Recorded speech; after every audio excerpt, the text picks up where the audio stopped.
Buenas tardes, tengan cada uno de ustedes. Espero que hayan descansado para hoy o quizás mañana ya nos vengamos a recuperar un poco, ¿verdad?, de lo que ha pasado, el cambio del tiempo. Yo sé bien que perdimos una hora de sueño y para algunos es mucho.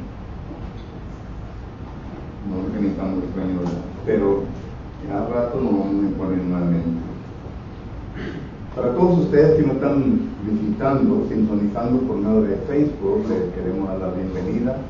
Esperamos que en esta ocasión esté preparada, con su Biblia, su cuaderno, pluma, lápiz, para que tome notas de todo lo que vamos a estar estudiando hoy en esta ocasión. Vuelvo a recalcar que estamos aquí en el 4002 East Richardson Road, en la ciudad de Edinburgh, Texas. Si acaso gusta venir a visitarnos y queremos que venga, lo puede hacer. Aquí estamos para ayudarle en lo que usted necesite espiritualmente. Vamos a continuar con nuestro estudio que empezamos el mes pasado y quiero continuar durante este mes también con este lindo estudio. Y le hemos intitulado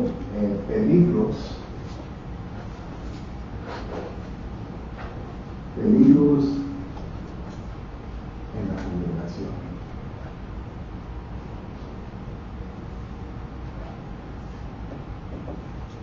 Ya hemos estudiado dos temas, tópicos concernientes a este tema, peligros en la congregación.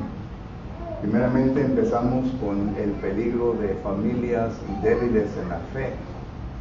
Estuvimos viendo en esa ocasión que entre las congregaciones, las iglesias de Cristo y también congregaciones, miramos nosotros que encontramos familias que son muy débiles en la fe. Y claro que en esa ocasión estuvimos viendo que la fe se viene a definir en la palabra de Dios de la siguiente manera. Primeramente, una convicción, una persuasión de lo que la Biblia nos enseña. Muchos miembros del cuerpo de Cristo Jesús, hablando con el micrófono, muchos miembros del cuerpo de Cristo Jesús no están todavía plenamente convencidos ni persuadidos. Ha llegado el punto, ¿verdad?, que han entendido que tienen que ser bautizados para el perdón de sus pecados y fueron bautizados, pero es todo. No hemos visto ninguna persuasión, ninguna convicción, porque la persuasión y la convicción, dice Romanos capítulo 10, versículo 17, que viene a consecuencia de la palabra de Dios, y claro que estamos hablando de la fe. Y cuando no hay convicción ni persuasión en la persona, entonces Santiago 2:26 en adelante dice que esa fe que está muerta. Segundo, miramos que la palabra fe también se refiere al sistema de doctrinas que usted y yo como cristianos deberemos de seguir en nuestra vida. Y miramos que muchos miembros del cuerpo de Cristo Jesús aún todavía no han llegado a un pleno entendimiento a la doctrina básica de la palabra de Dios. Solo que miramos sus puntos en aquel entonces cuando estudiamos este tema. También estudiamos el tópico, el colapso de la moralidad o colapso moral. Y estuvimos viendo, ¿verdad?, ya que en los años que Dios nos ha permitido desde la restauración de Alexander Campbell de los años 1800, y aún todavía nos podemos ir más atrás en el tiempo de Jerusalén, porque dimos varios ejemplos, se pudo ver una decadencia de lo moral o la moralidad que nosotros como Iglesia de Cristo debemos de mantener en nuestra vida. Y estuvimos viendo en esta ocasión varias cosas concernientes a eso. Pero un tercer peligro que miro yo dentro de la iglesia de Cristo o en las congregaciones es el postmodernismo, hermanos. El postmodernismo.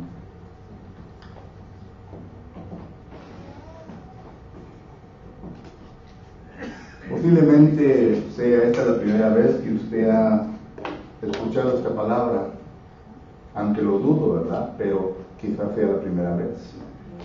Pero el postmodernismo viene a caer dentro de lo que dice Colosenses capítulo 2 y versículo 8. Y note lo que dice Colosenses capítulo 2 y versículo 8. Dice: mirad que nadie nos engañe por medio de filosofías y huecas sutilezas según las tradiciones de los hombres, conforme a los rudimientos del mundo y no según Cristo. Aquí estamos viendo nosotros que el apóstol Pablo, cuando escribe el libro a los colosenses, esta epístola a los colosenses, especialmente en el capítulo 2, está tratando de varios pensamientos dentro del cuerpo de Cristo Jesús. Está tratando con el pensamiento legalista, está tratando con el pensamiento gnóstico, está tratando con el pensamiento místico, está tratando con el pensamiento de los esenios, es decir, que ellos vivían una vida muy apegada a las escrituras y por lo tanto no se daban lugar para ninguna otra cosa, sino que seriamente tomaban cosas que aún en ocasiones las tomaban fuera de contexto. Pero el apóstol Pablo está tratando con todo esto en el capítulo 2. Y miramos nosotros que el apóstol Pablo concluye en el versículo 8, que dice a los hermanos ahí en Colosas que nadie nos engañe con filosofías y huecas sutilezas, que son conforme a la tradición de los hombres y no según a lo que Cristo nos ha enseñado. Bueno, el postmodernismo es algo que el hombre ha establecido. Y ahorita vamos a hablar un poco más del inicio de esta palabra. Vamos a estar hablando de la etimología y según lo que los lexicógrafos nos enseñan concerniente a esta palabra. Pero antes de proseguir adelante, este tema cae bajo lo que el apóstol Pedro nos enseña en la segunda carta de Pedro, capítulo 3 y versículo 16. Segunda carta de Pedro, capítulo 3 y versículo 16 dice: casi en todas sus epístolas, hablando en ellas de estas cosas, entre las cuales hay algunas difíciles de entender,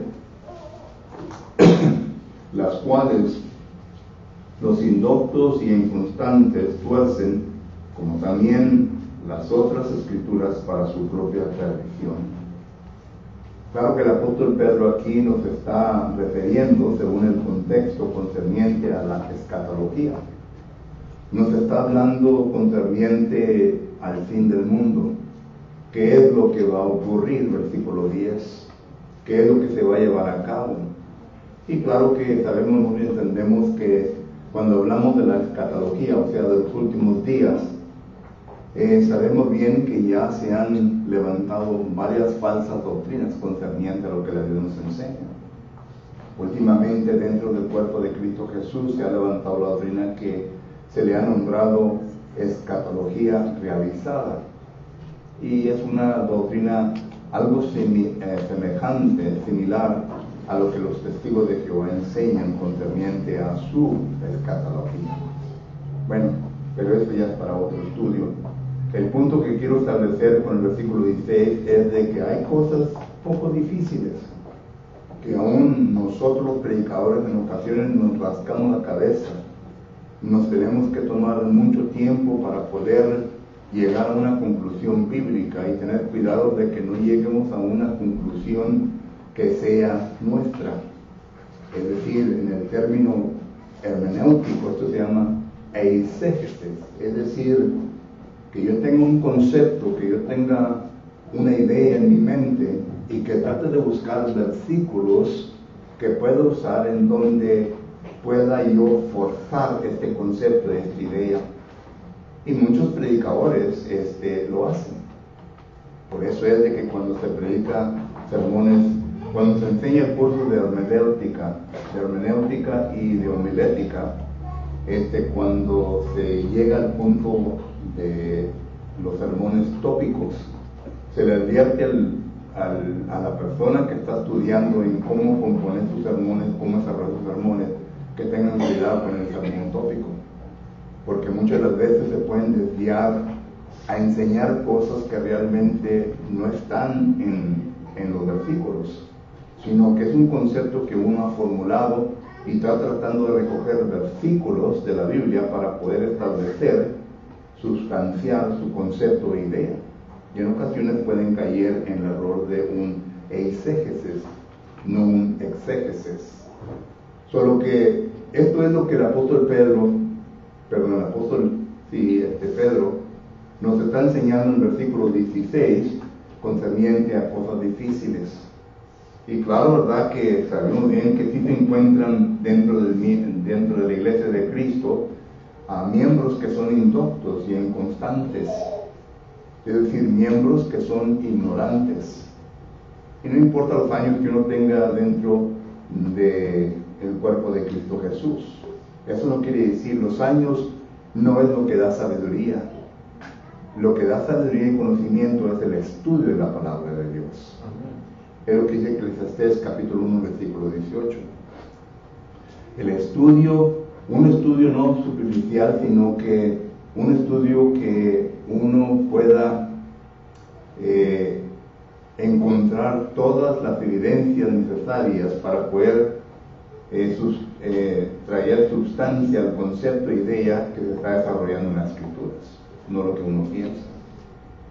Entonces, este tema, postmodernismo, es un tema que puede caer o que cae dentro de versículo 16. Es un tema poco difícil, porque no podemos apuntar y decir, esto es postmodernismo en la iglesia. Pero vamos a ver algunas cosas que sí podemos decir con certeza de que es postmodernismo dentro del cuerpo de Cristo Jesús. Y vamos a empezar primeramente con la etimología y las definiciones.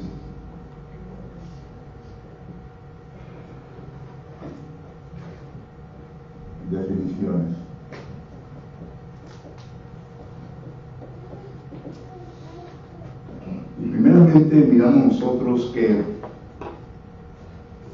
según la etimología de esta palabra, viene a empezar más o menos como en los años 1700.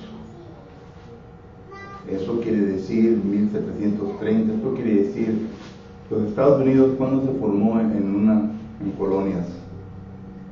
Ustedes que conocen la historia, 1776, ¿verdad? ¿Que no es así? Okay. Y está tratando de estudiar para sacar su green card, como dicen, o su ciudadanía. Tienen que estudiar eso. Pero empezó en 1776. Solo que ya podemos mirar que viene de Europa, viene de Francia, viene de esos lugares esta palabra.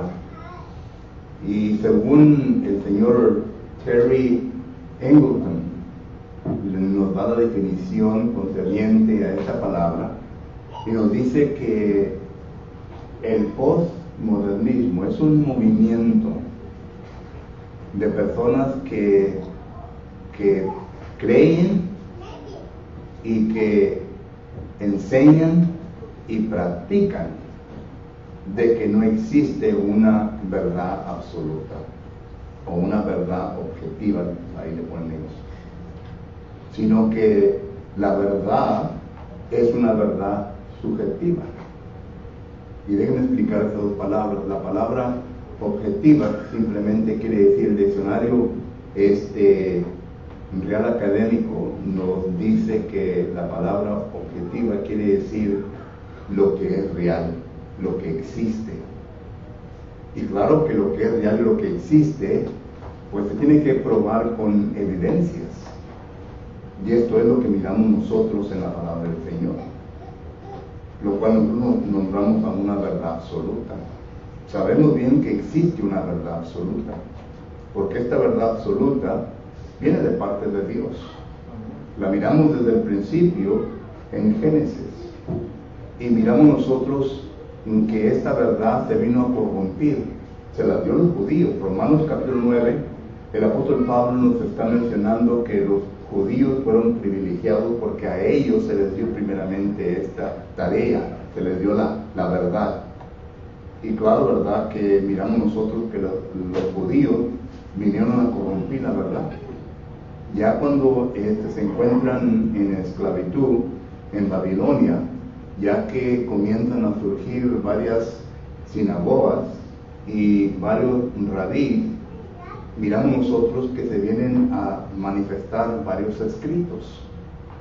Está el escrito del Talmud, está el escrito de Babilonia, el Talmud de Babilonia y el Talmud de Jerusalén.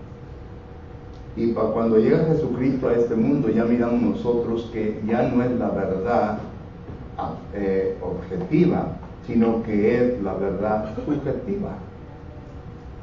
Los judíos ya habían añadido y ya habían establecido tradiciones, algo extra. Ahí miramos el postmodernismo.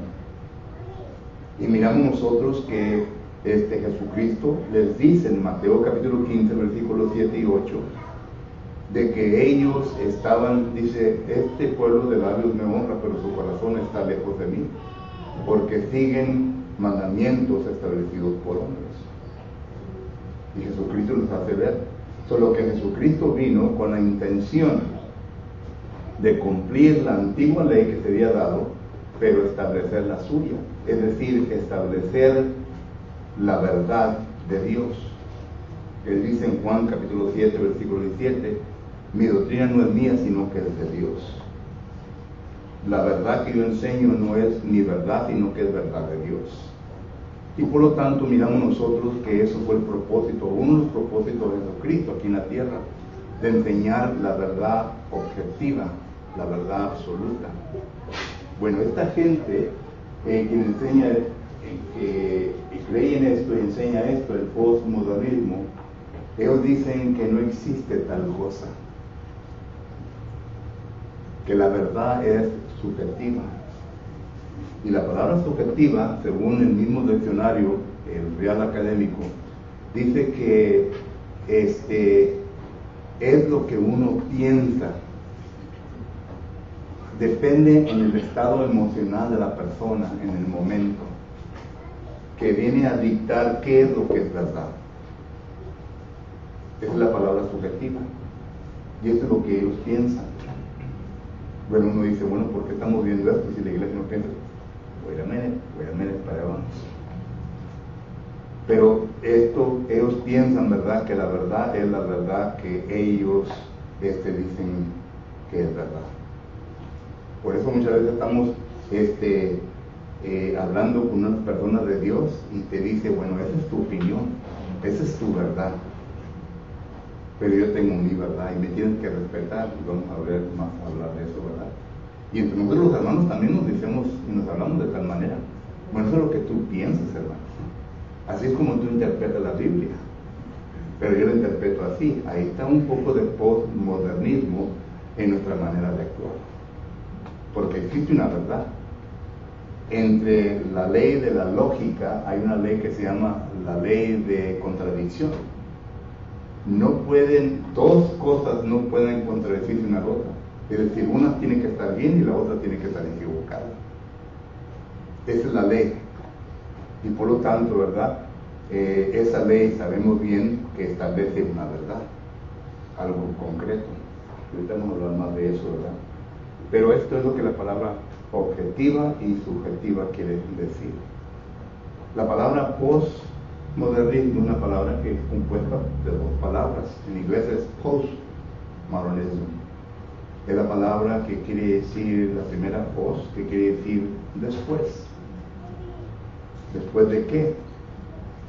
Y luego la palabra moderna, que quiere decir un estilo, una manera cambiada de las maneras antiguas.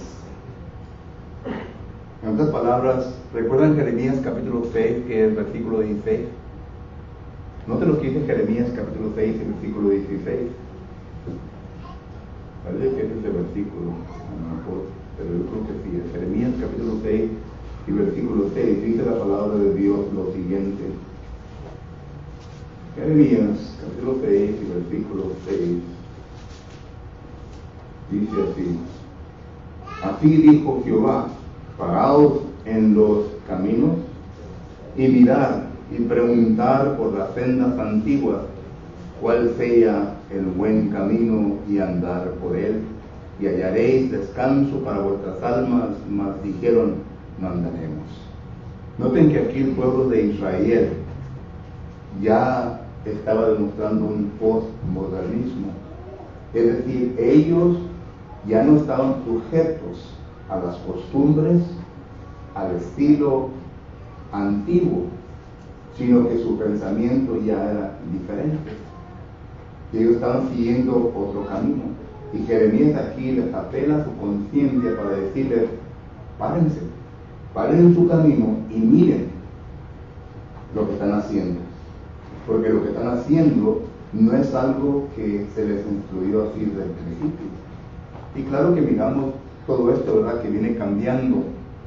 La primera generación fue una generación que vio los milagros de Dios. El mar rojo se vino a partir, miraron muchos milagros. Moisés se los viene a presentar en Deuteronomios capítulo 1. Y aún así, ellos, algunos se desviaron de la verdad, cambiaron el estilo, su manera. Y luego la familia de ellos, dice Jueces capítulo 2, versículo 10. No sé lo que dice Jueces capítulo 2, versículo 10. Un pasaje muy interesante. Estamos hablando ya de la segunda generación.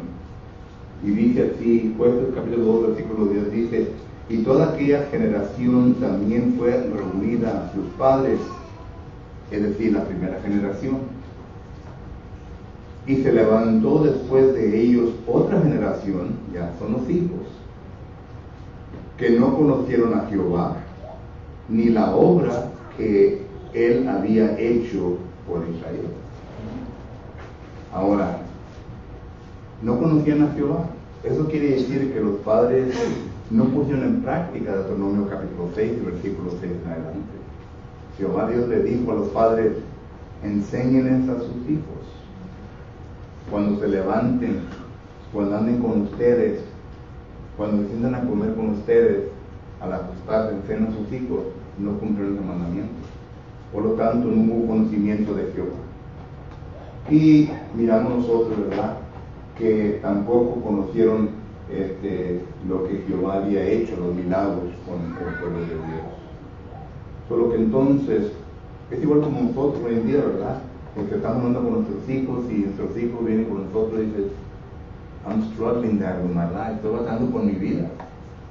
Trabajo y parece que le meto a saco roto, no me rinde el dinero, no me rinde todo. Ahí es la oportunidad de decir, mira, Dios nunca nos va a abandonar. Tener confianza en Dios. Tú nomás haz lo que tú tienes que hacer. Y citar en Mateo capítulo 6 y versículo 33. Buscar primeramente el reino de Dios, justicia, y Dios te habrá de dar todo lo demás. Son oportunidades de enseñar. Pero la cosa es, ¿verdad?, que se nos pasan las oportunidades y nuestros hijos no aprenden, pero miramos nosotros que eso ya es culpa del Padre. Pero, regresando a lo que estamos hablando, ¿verdad?, de que hubo un tipo de postmodernismo, un cambio de establecerse en la antigüedad por las costumbres antiguas en el pueblo de Dios. Esto es la palabra postmodernismo, según los etimológicos y también los lexicógrafos, la definición que nos da la palabra de Dios. Pregunta o comentario antes de ir Hermano, el postmodernismo es una definición, o sea, un término usado para describir las nuevas ideologías de hoy día o del nuevo siglo, los nuevos cosas que quieren meter, pero que no son bíblicas, Sí. son subjetivas como dice usted. Así es. A eso se refiere el Así es. Y para allá vamos, ¿verdad? Porque decimos, bueno, la iglesia de Cristo nos apegamos a la Biblia. Sí, algunos, no todos. Y ese es el peligro que existe dentro del cuerpo de Cristo Jesús. Y vamos a ver qué es lo que ha causado este tipo de pensamiento dentro del cuerpo de Cristo Jesús. Y claro que en breves palabras, hermano, vino a dar un síntesis de lo que hemos hablado, porque es correcto. Es correcto todo eso. Usted vino a dar un síntesis de todo lo que yo hablé en 20 minutos. Y qué bueno, gracias. Pero eso es. Hermano Arnoldo. Aquí en Romanos 1:25 dice, ya que cambiaron la verdad de Dios por la mentira, orando y dando culto a las criaturas antes que al Creador, del cual es bendito por los siglos. Amén. Otro versículo que nos ayuda a entender eso. Okay. No podemos cambiar a Dios, ¿verdad? ¿Alguien más? Dice Hechos 20:29 el apóstol Pablo, ¿verdad? Que yo sé que después de mi partida, ¿verdad? Se levantarán lobos rapaces, ¿verdad? Que nos entrarán entre el rebaño, ¿verdad?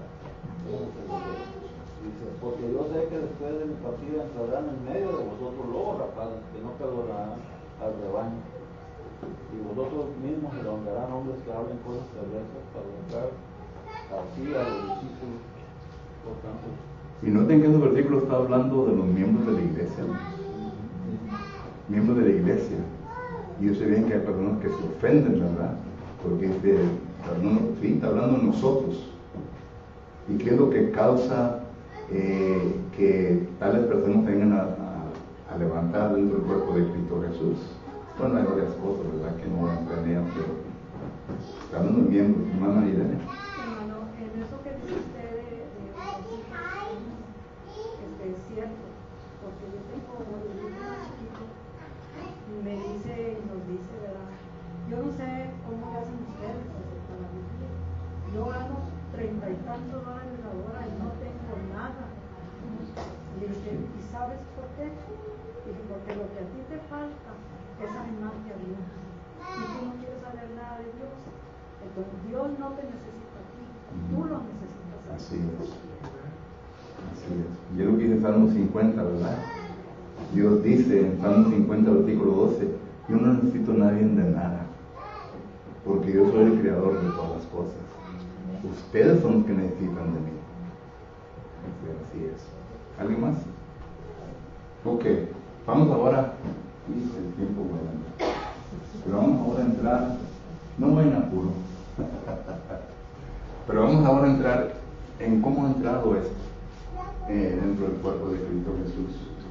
Estamos contestando la pregunta, ¿cómo ha entrado en la congregación?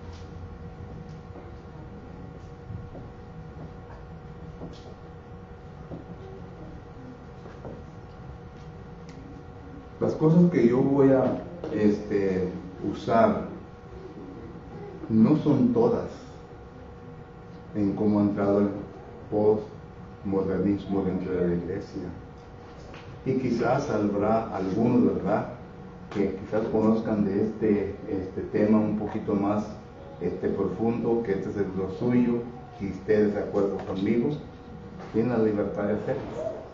Pero no va a negar las cosas que yo voy a usar en esta ocasión, porque son parte de lo que ha producido el postmodernismo dentro del cuerpo de Cristo Jesús, la iglesia. Y quizás usted no haya oído de estas cosas, o no se haya envuelto en ellas, pero las raíces han alcanzado tanto que les ha afectado a algunos de los miembros del cuerpo de Cristo Jesús, sin darse cuenta. Y primero, hermanos, tenemos la nueva hermenéutica. La nueva hermenéutica.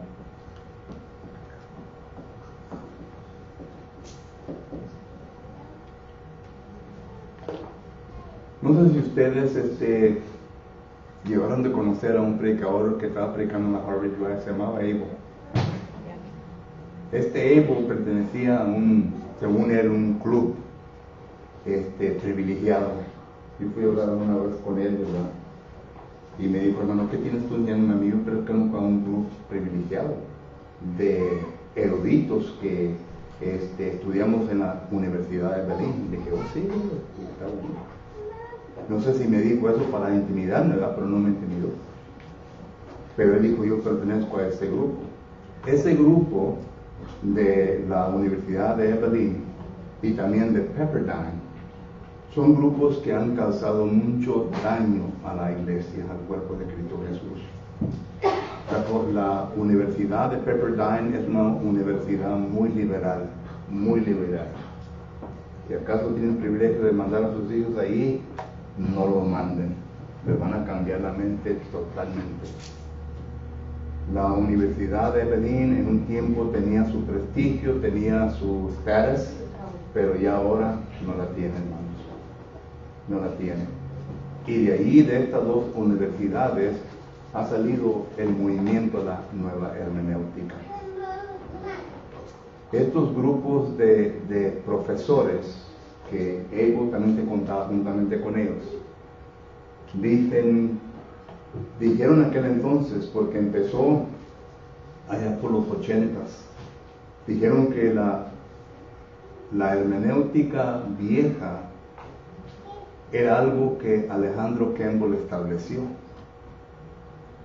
y que a consecuencia de establecerla en los años 1800, cuando se empezó la restauración aquí en Estados Unidos, allá por las colonias, las 13 colonias allá por Maine, Massachusetts, por todos los lugares, son tradiciones de hombres y por lo tanto estamos nosotros siguiendo las tradiciones de los hombres. Y citan Mateo capítulo 15 y otros versículos que hablan de las tradiciones de los hombres. Pero la hermenéutica antigua empezó con Jesucristo. Y no tengo tiempo para enseñar, ¿verdad?, lo que miramos en el Nuevo Testamento. Ya hemos estudiado esto anteriormente cuando estudiamos el tema cómo estudiar la Biblia. Pero según ellos, ¿verdad?, dijeron que la nueva hermenéutica era necesaria. Y la nueva hermenéutica es una hermenéutica que nos da a entender que el Nuevo Testamento no es un testamento de doctrina. El Nuevo Testamento no es un testamento de mandamientos. El Nuevo Testamento no es un testamento que uno tiene que seguir al pie de la letra. El Nuevo Testamento son cartas de amor. Cartas de amor que Jesucristo, o más bien el apóstol Pablo y otros, escribieron a las congregaciones, en donde no son para condenar, sino que son para solamente instruir a los hermanos. Noten para dónde va este pensamiento. Ya le está dando el libre albedrío a la persona para pensar objetivamente su verdad. Porque si no hay un estándar subjetivamente, si no hay un estándar objetivo, entonces, ¿qué nos va a dictar nuestra vida como cristianos? ¿Qué es lo que nos va a enseñar qué es la verdad y qué es la mentira? Y empezó en el año 1980. El profesor que empezó en Pepperdine se llamaba Thomas Aldrich. El profesor que empezó en Abilene Christian College se llamaba el hermano Leonard Allen. Escribieron varios libros en donde hablaron de esto. Y es interesante, ¿verdad? Yo no puedo entender que nuestros hermanos hispanos, hermanos, nosotros, quizá es cierto, ¿verdad? Todas las cosas que dicen los hispanos, ¿verdad? Hacen shows, como le dicen, ¿verdad? Del mexicano, que el mexicano no piensa, que el mexicano no estudia, que el mexicano no hace esto, ¿verdad? Porque los predicadores mexicanos se siguieron ciegamente a estas personas. Nunca investigaron por sí mismos, nunca llegaron al punto de decir, bueno, ¿es correcto o no es correcto? No aplicaron Hechos capítulo 17, versículo 11. No aplicaron eso en su vida. Y por lo tanto miramos nosotros que no solamente solamente vino a infiltrar en las congregaciones anglosajonas, sino que también en las congregaciones mexicanas. Porque en aquel tiempo las congregaciones hispanas, ¿verdad?, no tenían su propio edificio, sino que estaban juntados juntamente con los anglos. Se reunían en el comedor, en la biblioteca, ¿verdad?, porque la congregación hispana no tenía los medios económicos para poder construir su propio edificio, bueno, etcétera, etcétera. Y de ahí venían todos los pensamientos. Pero la hermenéutica nueva viene a cuestionar la autoridad. Viene a cuestionar la autoridad bíblica. Y claro que todos sabemos, ¿verdad?, que en Colosenses capítulo 3 y versículo 17 dice que todo lo que hacemos, ya sea de palabra o de hecho, ya se me acabó el tiempo, que todo lo que hacemos de palabra o hecho debemos hacerlo en el nombre de Jesucristo. Debemos de hacerlo lo que está escrito dentro del Nuevo Testamento. Y por lo tanto, ¿verdad?, esto es lo que viene a cuestionar la nueva hermenéutica. Y a consecuencia de la nueva hermenéutica, hermanos, entonces nosotros hemos visto innovaciones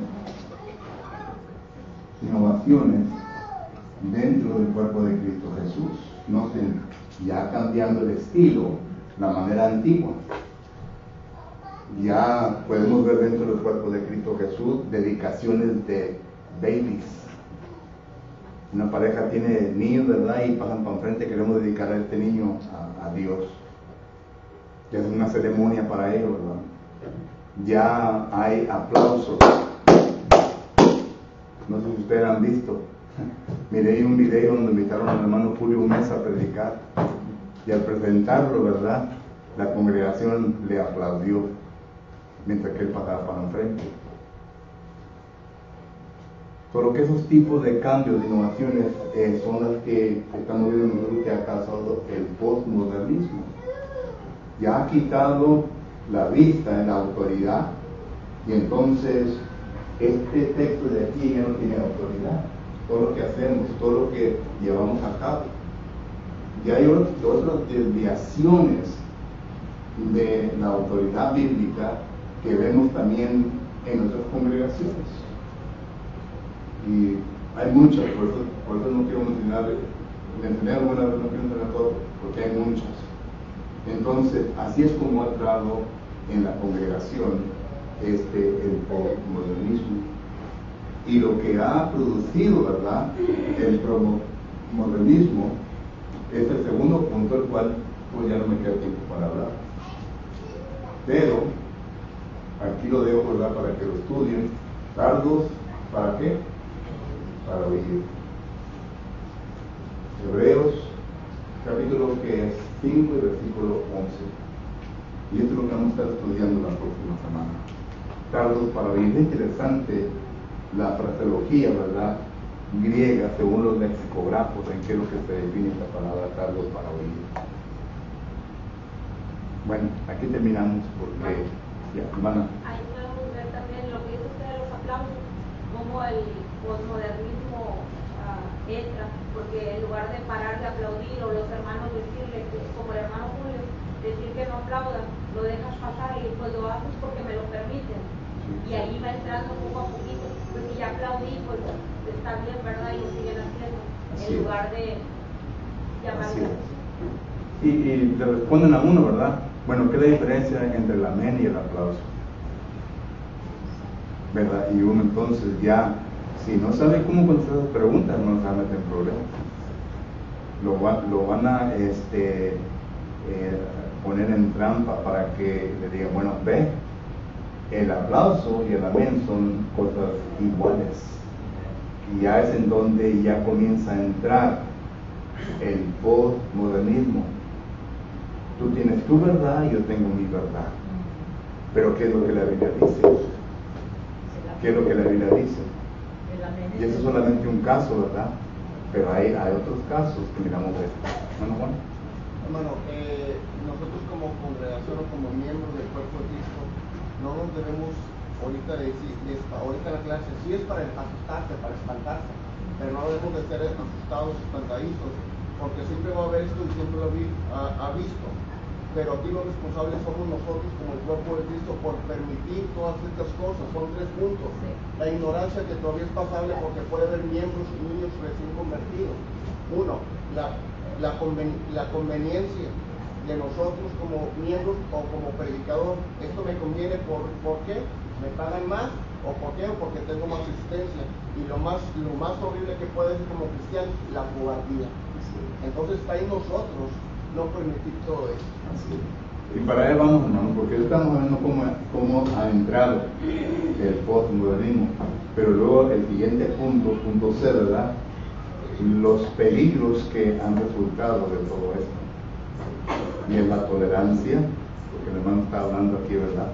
El pluralismo, ¿verdad? Etcétera, etcétera. Pero ya llegaremos a esos puntos. ¿No, Mike? Hay problemas con la Biblia, esto de Biblia de Sunset, luego hay problemas con esto también. Todos, ¿sí? Todos. En la locura. En la ciudad de Evelyn, hermano, la mitad de las congregaciones ya tienen estos respectos. Hay una congregación en Evelyn que ya tienen ancianas. Y yo no sé cómo pasaron este punto que dice si uno desea ser anciano, no dice si uno desea ser anciano, si uno desea ser anciano. Pero se siente uno a hablar con estas gentes y es interesante lo que le dicen. Pero ya empezaron. Solo que hay muchas cosas que... ¿Mande? Hay que tener cuidado. No, hombre, y cuídate con los ancianos porque ahí no... No ofensa, hermano. No te metas con las mujeres. Mateo 24:11, ¿verdad? Dice que muchos falsos profetas se levantarán, ¿verdad? Y engañarán a muchos, ¿verdad? Y por haberse multiplicado la maldad, el amor de muchos se va a enfriar, se enfriará. Pero por eso digo, hermano, son entre nosotros. Y cuando son entre nosotros, ¿qué tantas veces hemos escuchado predicadores que han predicado falsedad y no se le dice nada? Nadie se para a decirle nada. Y se sale pato afuera. Ah, hermano, predicó un sermón excelente. ¡Qué excelente! Estaba lleno de error. La culpa, como dice Juan, la culpa la tenemos nosotros por no darle alto a esto. Y claro que en congregaciones donde hay ancianos, pues los ancianos tienen que estar donde estén todos. Tienen que, cada vez que se predica, que se enseña de este púlpito, they gotta be listening. Porque si acaso algo se dijo erróneamente, entonces, hermano, quiero que nos explique este punto. Bueno, y no solamente en la predicación, sino en todos los puntos de servicio, de adoración a Dios, la predicación, la Santa Cena. Si hay una parte que yo canto mal, ustedes como miembros de Cristo, aunque no sean ancianos o peor, tienen la obligación de, a ver, hermano, venga para acá. Así también el de anuncios, así sea cualquier cosa que quiera interrumpir algo, a ver, hermano, venga para acá. O sea, es el deber de todos nosotros defender cualquier punto de oración. Así es. Porque hay cantos, hermano. El himnario no fue escrito por un cristiano. Fue escrito por diferentes personas. Y hay cantos, ¿verdad?, que no debemos de cantar, hermanos. Porque no, doctrinalmente no está de acuerdo a la palabra. ¿No se ven ustedes? Solo que, bueno, ni para qué entrar, hermano, porque nos estamos metiendo ya con botas al soquete. Aquí le paramos, la semana que viene vamos a entrar más en esto. Si tienen preguntas, anótenlas. Pónganlas en papel, ¿verdad? Y trataremos de contarlo la mejor manera posible. Por el momento, si acaso entre nosotros se encuentra alguna persona con necesidad de oración, estamos listos para orar por ustedes. Si acaso entre nosotros se encuentran personas visitándonos y ya conocen bien lo que tienen que hacer, saben bien que están fuera de Cristo Jesús y tienen que estar en Cristo Jesús y saben bien lo que tienen que hacer, estamos listos para ayudarles. Si acaso no y hay duda, estamos listos para sentarnos con usted y estudiar la palabra del Señor para enseñarles más concretamente. No queremos forzar a nadie, pero sí queremos darles a saber lo que la Biblia enseña concerniente a la verdad objetiva. Vamos a ponernos de pie en nuestra meditación. Los invito a estar de pie, hermanos, para entonar el canto número 43 como himno de invitación, hermano. Eres estar por Cristo firme. Número 43 como himno de invitación. Número 43 como himno de invitación. Vamos a esperar un momento a que los hermanos de la cabina pongan... sí, hermanos, ahorita los despertamos. Y tenía más puntos por decir de la clase, pero mejor le dejo que haga su trabajo perfectamente como lo sabe hacer. Y miren, mejor calladito estoy más bonito. Número 43, estar por Cristo firme. Si estamos listos, cantemos. Estar por Cristo firme, soldados de la cruz, alzando la bandera en nombre de Jesús, en vuestra la victoria, con el por capitán, por él serán vencidas las huestes de Satán. Estar por Cristo firme, os llama a la ley, con él pues a la lucha, soldados todos sí, probad que sois valientes, luchando contra el mal. Es fuerte el enemigo, mas Cristo es sin igual. Estar por Cristo firme, las fuerzas son de él, el brazo de los hombres es débil y es infiel. Vestido la armadura, velad en oración. Te ves sin peligros, demandan gran tesoro. Amén. ¿Pueden tomar asiento, por favor?